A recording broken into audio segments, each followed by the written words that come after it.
Good evening, class. My name is Isaiah Monroe, and the movie that I chose to use for my presentation was Collateral Damage, starring Arnold Schwarzenegger.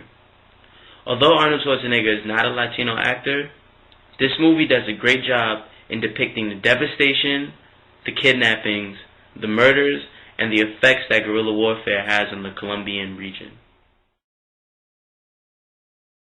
The problem with using a movie such as Collateral Damage for a research project like this one is that you must first be able to realize that a lot of it is strictly for Hollywood. What I mean by that is that a lot of the information that is given to you throughout the movie may not be entirely true. However, in this case, I feel that this is the closest that I've seen yet. As I said earlier, the recurring themes in Collateral Damage were the murders, the kidnappings, and the effects that the guerrilla warfare had on that region. Although we all know that cocaine is one of the leading problems in Colombia, what is not quite known is that Colombia leads the world in both murders and kidnappings per capita. Colombia has had one of the highest kidnapping rates since the 1970s. Kidnapping first started in Colombia as a means for guerrilla groups to intimidate politicians and high-ranking officials. These kidnappings sent the message to these people as a way of saying, we can't get to you, but we can get to your friends. This message echoed throughout the entire Colombian Republic at that time. Today, kidnapping still exists, but it's practiced on a broader scale. Now small crime groups and other guerrilla groups use kidnapping as a way of power.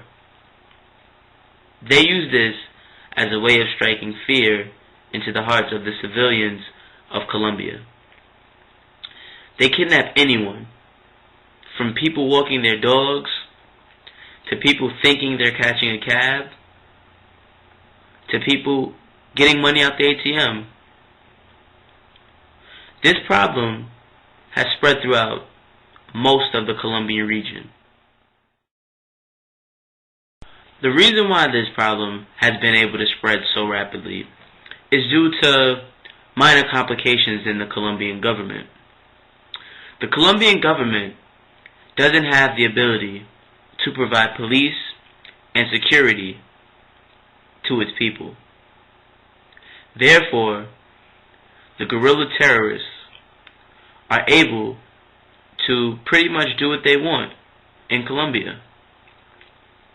They kidnap, they murder, and no one is there to stop them. From the 1970s up until 2001, the kidnapping rates have risen tremendously. In 2000, reports show that kidnappings were at a whopping 3,572 cases.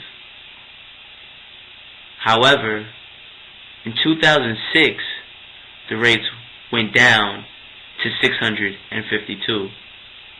Although this is a tremendous decline, this is still one of the highest rates in the world.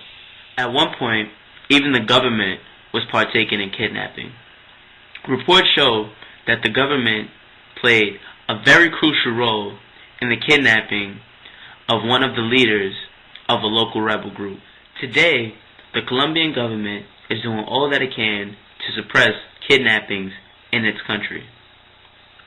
However, these kidnappings are still going on.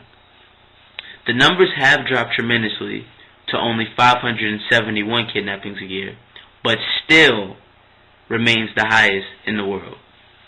The government has been training special police units that specialize in preventing kidnapping.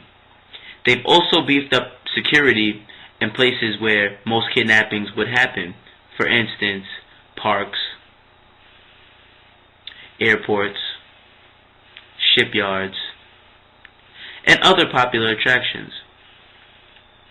Due to the high crime rates, tourism was at a low of only 500,000 tourists per year.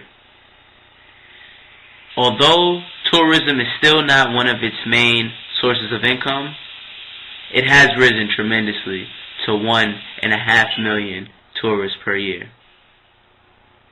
I really enjoyed doing my presentation and researching the problems that face Colombia.